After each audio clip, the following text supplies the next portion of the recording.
மண்ணில் ஒரு செடி முளைச்ச மண்ணுக்கு அது பிரசவந்தான்.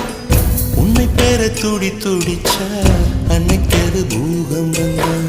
சூரியனை சுத்திக்கிட்டு தன்னை சுத்தும் பூமி அம்மா.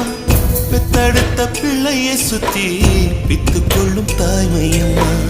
கர்ப்பத்தில் நெளிந்த உன்னை நுட்பமாய் தொட்டு ரசிப்பா. பேதை போல அவள் இருப்பா, மேதையாய் உன்னை வளர்ப்பா. என்